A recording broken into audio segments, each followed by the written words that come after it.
Tori Amos. Hello. Hello, Graham.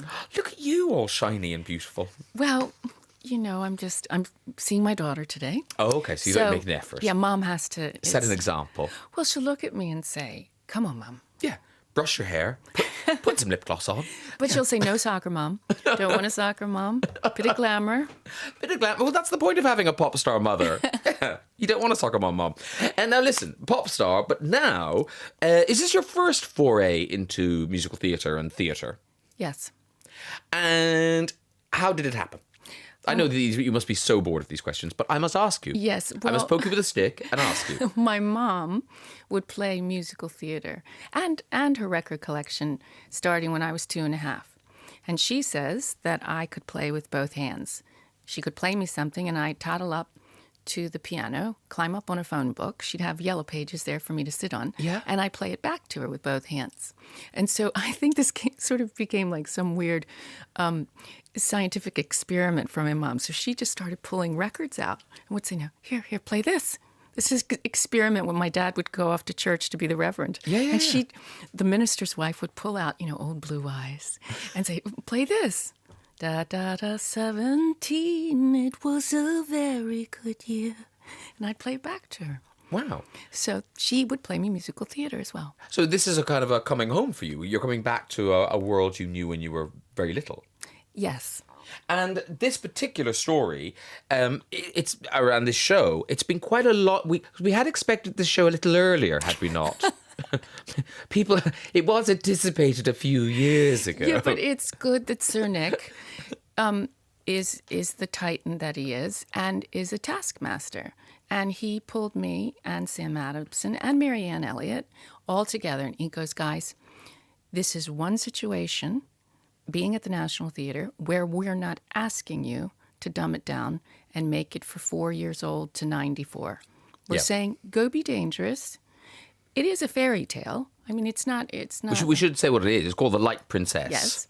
The Light Princess, which sounds like it should, as you say, it sounds like it's like the National Theatre doing a children's show, but it's really not. It is not, no.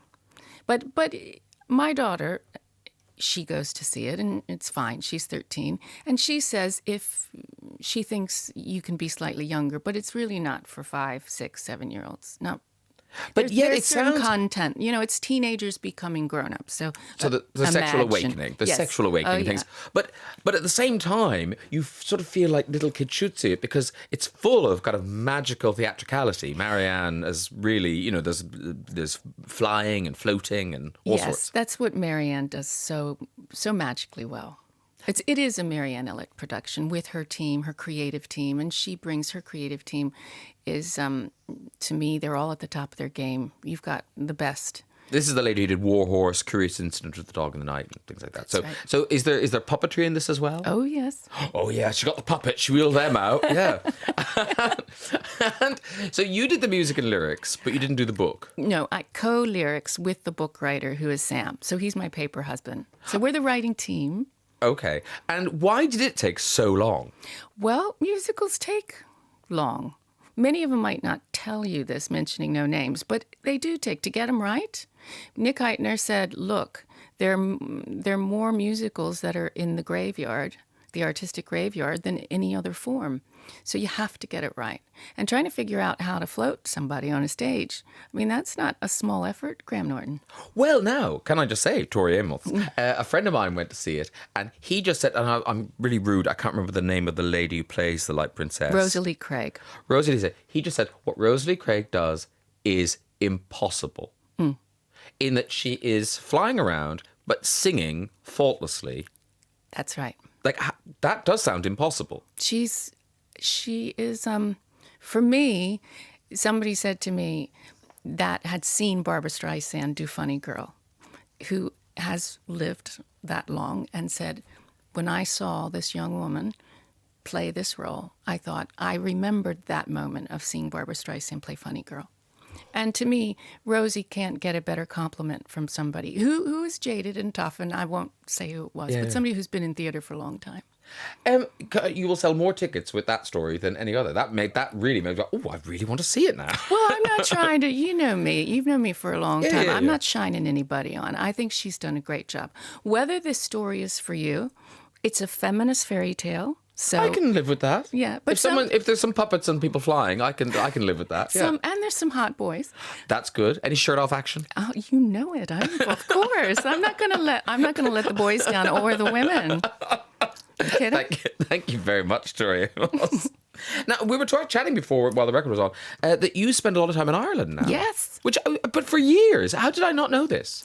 I don't know how you didn't know that. Because we're almost neighbours. We are. Yeah. In 1995, Peter Gabriel had told me, use your record budgets to purchase things.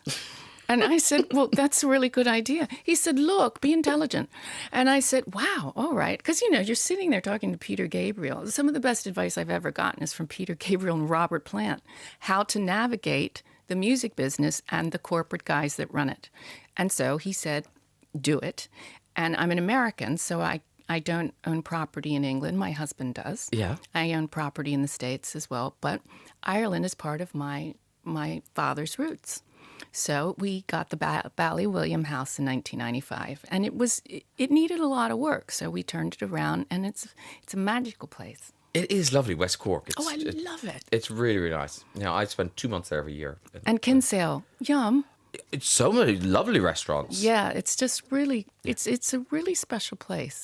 I feel this chat may have become quite niche, so I'll stop it now. You've chosen some music. No, we'll talk some more after the music. Don't worry. You looked hurt there. I'm like, what? That it? I brushed my hair for this. What have you chosen? Oh, so this is one of the songs my mom played for me. She was a big Sinatra fan, and I just remember her getting teary-eyed when she would play it for me. She'd have tears in her eyes. So it's one of the songs that I learned to play when I was little.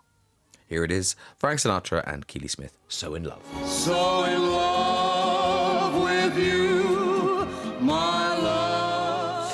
Frank Sinatra and Keely Smith, So in Love. That was the choice of my guest, Tori Amos. Now, people who knew you were coming in have sent in some questions.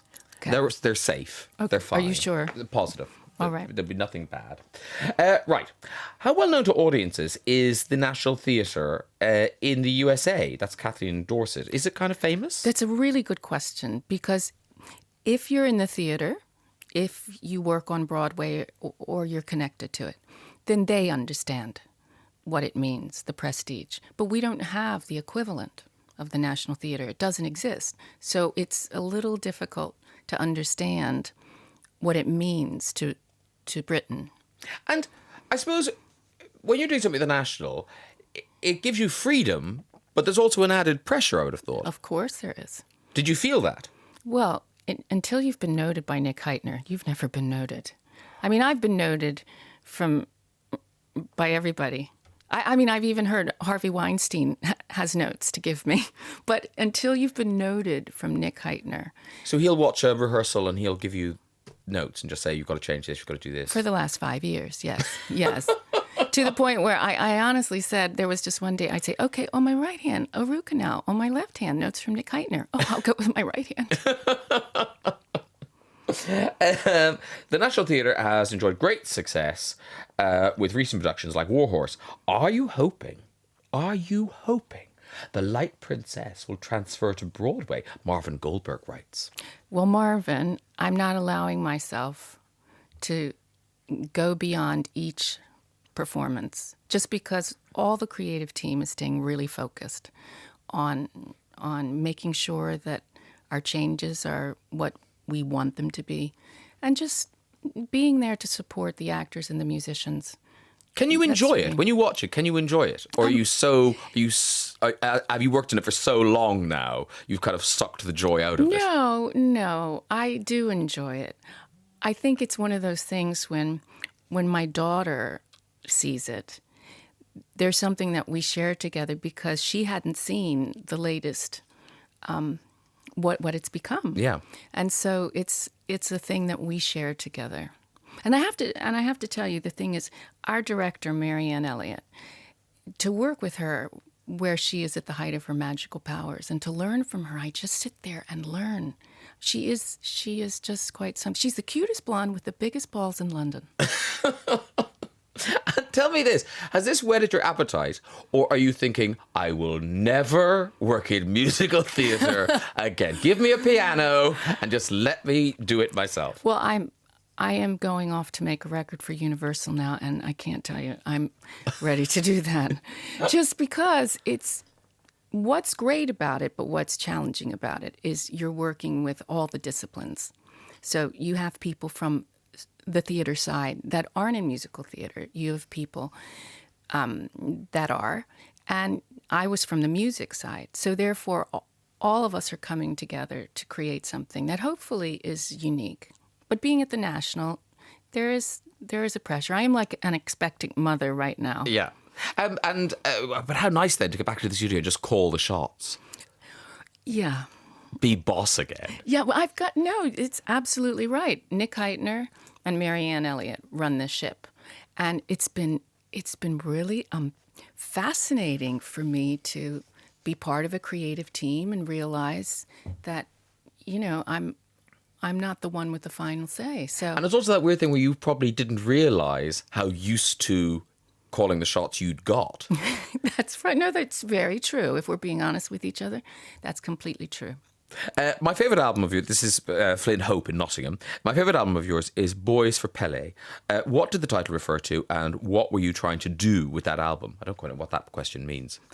Well, I'll just give you an answer about Boys for Pele. So there was a time, I think, where I didn't want to repeat and make another Under the Pink.